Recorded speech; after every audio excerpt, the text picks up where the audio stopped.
शिंदेवाही तालुक्यातील गुंजेवाही खैरे महसुली शिवारात मोहफूल वेचण्यासाठी गेलेल्या एका महिलेवर पट्टेवार वाघानं हल्ला करून ठार केल्याची धक्कादायक घटना सोमवार दिनांक 13 रोजी सकाळी उघडकीस आली आहे।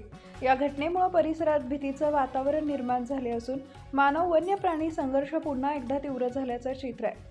शिंदेवाही तालुक्यातील गुंजेवाही येथील रहिवासी वच्छला ईश्वर वाडगुरे वयवर्ष 65 या महिला सोमवार दिनांक सकाळी 6 वाजताच्या सुमारास गुंजेवाही खैरी महसुली शिवारात मोहफूल वेचण्यासाठी गेल्या होत्या। त्यांच्यासोबत आणखी 3 जण देखील होते। सकाळी अंदाजे 8:30 वाजताच्या सुमारास दबा धरून बसलेल्या पट्टेवार वाघानं अचानक त्यांच्यावर हल्ला चढवला। वाघानं महिलेच्या मानेवर झडप घालून तिला ओढत नेले।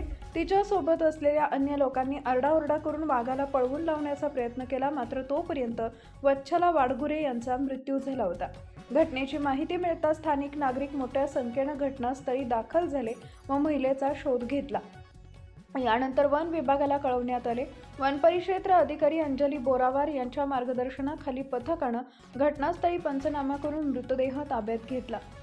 शवविच्छेदनासाठी मृतदेह शिंदेवाही ग्रामीण रुग्णालयात पाठवण्यात आला। घटनेनंतर परिसरात पुन्हा अशी दुर्घटना घडू नये यासाठी वन विभागानं तात्काळ उपाययोजना सुरू केली।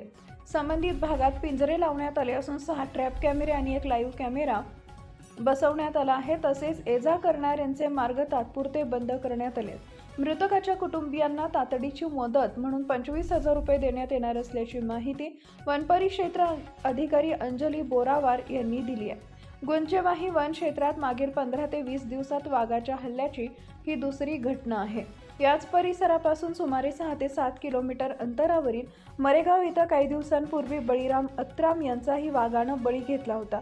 संपूर्ण गाव दहशतीत असल्यामुळे गावाभोवती सुरक्षित कुंपण उभारावं, सौर दिवे बसवावेत आणि वाघाचा बंदोबस्त करावा अशी मागणी माजी पंचायत समिती उपसभापती वीरेंद्र जयस्वाल यांनी प्रशासनाकडे केली आहे। लाईक करा, शेअर करा, सबस्क्राईब करा आणि बेल आयकॉन प्रेस करा।